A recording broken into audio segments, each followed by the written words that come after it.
Hey everybody, Larry here, Boxcars Garage. Okie doke. So the other day you saw me put on these bumper brackets. See, I give you a shot up above so you know what we're talking about. Those bumper brackets, I got them on both sides like they're supposed to be. But those brackets allowed me to visually check the alignment of the back of this car in relation to the frame. And it's got a couple of indicators here. You see the flared out.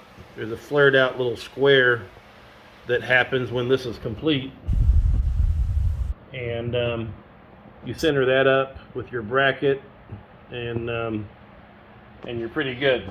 Over here, there's more material that's left. I actually have the remnants of the hole in this body metal, and it corresponds with the hole in the bracket. So that's telling me that the back of this car is, as far as stage one goes, the back of this car is aligned with the frame. So we got that going for us. The wheel wells are under control. I say that because that center crow's foot right there, if you look right underneath it, that's a bumper for the axle. So what I'm getting from that is that this wheel well is centered up as it should be in relation to this frame. This frame is a 39 Ford frame. This is a 36 body, but that doesn't matter because you can go from 35 to 40, and the frames to the body types are interchangeable. So any frame for that year of 35 to 40 would fit this 36 or a 35 or whatever. You get the point. So I did shoot a laser, and I kind of got started thinking about the aligning it from the back and working our way forward. But we knew we were going to have to stop when it came to the B-pillar here because I don't have a B-pillar. It's right over here. So it was going to be kind of a short-lived run. I was just going to be able to do that furthest back tail and maybe the window area, and then I was going to have to stop until I fixed this B-pillar. So what I ended up doing was I shot this laser through the inside of the car, and I went ahead and I marked, the path of the laser. It kissed up against the surface right here. I split that square right there, which is tied to, the front end, the springs. There's a bolt that goes up through that that holds that spring pack together, and I've got the same sort of setup in the back. And you see, I split that one. I use that as my reference line that I started measuring from, like hooking this drip edge, pulling it to where the laser lit it up, and then I get on the other side and I hook it on that drip edge, pull it to where it gets in the line of the laser. And as long as those two measurements are the same, these two panels are squared up in relation to each other in the line of the frame. You got me? Yeah. So that's what I started doing, and then I started thinking, well, I really need to get this B-pillar in place because I need to be able to run at least to this B-pillar point. And I'm going to be getting here pretty quick. Like right now, the back tail of the car is square. This window area, probably pretty square as well. And then I get to the B-pillar area and I got to stop because I don't have the structure here that I need to have here. So what we're going to do tonight is I went on a Facebook forum group that specialize in 35s and 36s, and I asked them for a measured reference, and what I asked them for was if they could go an inch below. I believe this is like a door bumper. They'd go down an inch from that and then hook a measuring tape from this lip right here, the step, and pull it to the other side an inch below, and give me the width of those two across. That should give me what I need to situate this B-pillar right here.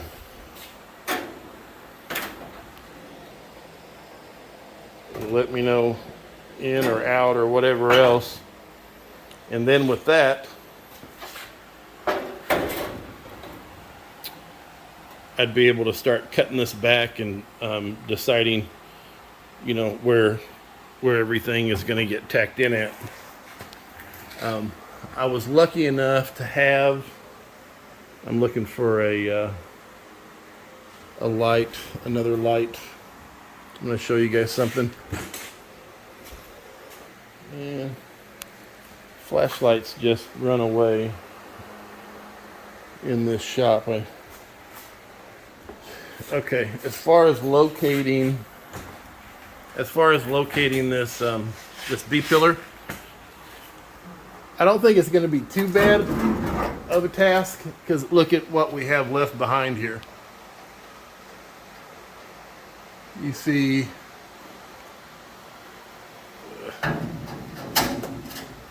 there we go. We've got the remnants of the flange here on the header. So, you know, locating the B-pillar this way back in, yeah, should be pretty straightforward. And then down here, we have nothing other than, as an example, where that B-pillar lands on that step right there, that brace or step, or I don't know what you want to call it, but it ends up fastening to that. So we've got something decent to go by. Okay, I'm ready to go ahead and start doing some hammer and dolly work. I went ahead and supported this side. I pushed it out where I think it should be. I put my gauge against it, and I'm in the ballpark. I really just wanted to get pressure on this panel, pushing it out to where when I start dollying it, maybe it remembers where its home is. We're going to start working on this area and right here, and then once I get that one kind of roughed in, this area right here, I'm going to start coming along this body line and try to get it back in the contour that it's supposed to be, because like I said, it's been like pushed in flat right here.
Okay, we're gonna go ahead and finish this up manual because I had two cameras crap out on me today. So let me turn you around and we'll talk about how we ended up today. Okay, so I'm happy with how things finally went for me today.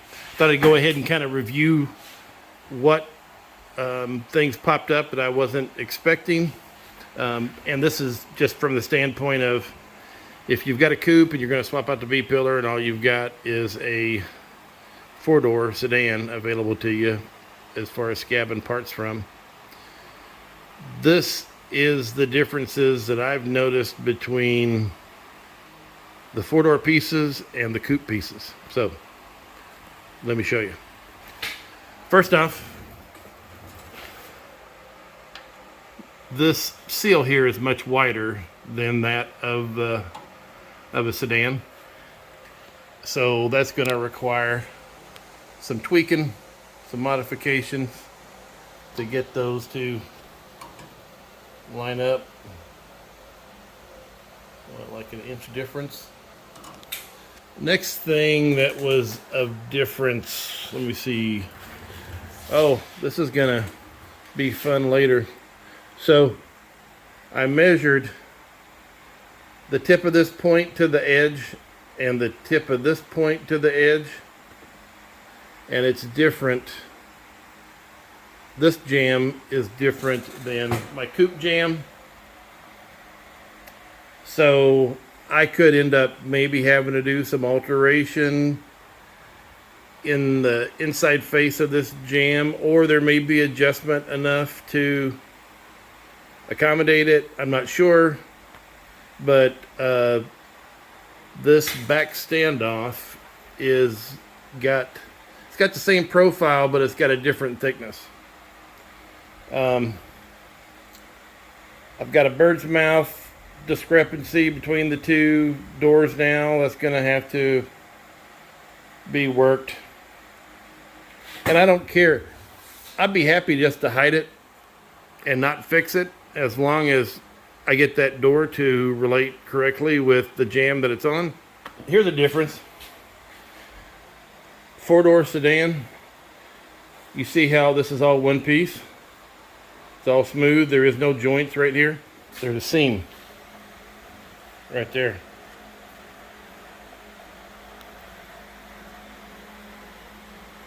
So that's a difference between the two. You can see I got that's my spacer. That right there is pulling me this away for the time being. I'm not 100% for sure that I've got the exact spacing right now. So even though I've got this equalized with my center line, I'm not sure I got the right info, and I'm going to cross check that, and when I come back and lock this down for real, it's going to be a little more robust. This is doing the job and it's holding it, and all's good, but I'm going to make it to where you're not going to kick it off when you get into the vehicle. You can see how I used the laser and shot it down the middle, and then that allowed me to, follow it through the inside and level off or fix my spacing on my side, and then that's where it landed right there. It splits the square hole. Okay guys, we're going to go ahead and sign off for right now. I didn't really walk around and show you I picked up a frame, a 36 frame. You want to go check it out? Let's go. This frame popped up on Marketplace, and I did a little drive to go get it. This is a 35, 36 frame. Thought I'd go ahead and maybe identify, how you can tell. First off, this is a car frame, because the car frames are the only ones that have these little boxes, and trucks don't need those. So that's point number one as far as it being different. Cars 35, 36 has these, either the standoffs or the bumpers. And this, I believe, was either a repop or new old stock front cross member. It's new. You can tell it's new. If you notice these little corner reinforcement dealios, and how this goes up and is arched. This is unique to 3536, so that's how you can tell the difference between, was this a 3940 or was it a 3536? Look for those right there in the corners, and also 3536 has got a recessed cup for the mounts right there on the front cross member, and a 40, 39 and 40 does not. They set higher. Those top fastening positions, they set higher. There is no recess, and the corners are different. You see how much lower profile those corners are? That is unique to 40. So frames work on all the cars from 35 to 40, and you can put a truck on a car frame and a car frame on a truck frame. Really, the gauge of metal is the biggest difference between the two. Truck frames are like 10 gauge, and car frames are like 11 gauge. Now this one right here has been hot rodded through the years. They also reinforced the insides between the K member, and I'm going to do a little bit of dress up. It's a little bit rough, but the price was right, and I can deal with it. They reinforced the inside, so that's a good thing, and they actually did it with like 3/16 inch steel. Pretty heavy stuff. They did some dress up on the top of these boxes. They're always rotted through, and so it's a stable frame right now. Happy to have it, but just needs to be massaged a little bit. My idea with this frame, I'm not 100% sure. What I was thinking of was potentially bracing the car off as it sits right now on that 39 frame, but taking information from that car over to this frame and try to fabricate a floor system that would allow me, when we swap the body over to this frame, because that's my game plan, I would have a floor system that would be slipping the car down on. So I don't know if that's feasible or not, but that's what I'm thinking.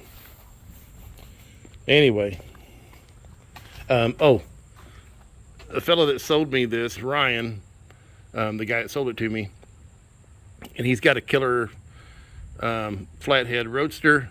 He's got a video of that, and I'm going to put it up now for you to check out. He's been a HAMB member since 2001, and so we talked about that. He's a big fan of Lone Star Roundup and the Pate swap meet. He said he's got a maroon body, black fendered coupe that is on a bunch of videos for that Lone Star Roundup. So check it out. Super nice guy, Ryan. Appreciate you, brother. Anywho, let's turn this around and wrap it up. Okay, I got my shop mascots here with me today, Charlie and Marley. I'm really happy with how this turned out. I am going to have some tweaking that I'm going to have to do to it down the road, but right now it's helping make this car a reality again, and I'm okay with it being as it is right now. We will weld it up when we're ready for that, and I would suspect I will weld it up after I've made my repairs to the A-pillar and the cow feet on both sides. After I get that, then I can pretty much get this cow sitting where it needs to be. Test fit my one driver door into this opening and tweak and move around and shim and hold in place, and then maybe go ahead and weld this up here at the top. yeah, so after we get this squared away, then probably start going around the B pillar, around the car, to the other B pillar. As for the frame I picked up over the weekend, I would really like to get this car on that frame, and I don't know when I'm going to do it. Probably after I've got some more bracing on this car, so I don't have to lift and tweak it up too much more than what it already has been. That frame, as I mentioned before, is a 35-36, and when I was going over the differences between, or I was reviewing some of the differences between 39 and 40 frames and 35-36, the body mount positions, of course, changed throughout the years. So there's going to be different hole locations along the top of the frame. That one being what I suspect is a 35-36. May have the indications that I could use as a reference to where the body panels that I'm going to make, where they are made to mount to the frame. That could be really handy. So that's why we're going to try to use that frame right there. And there's been some holes in the top that have been filled up for some reason.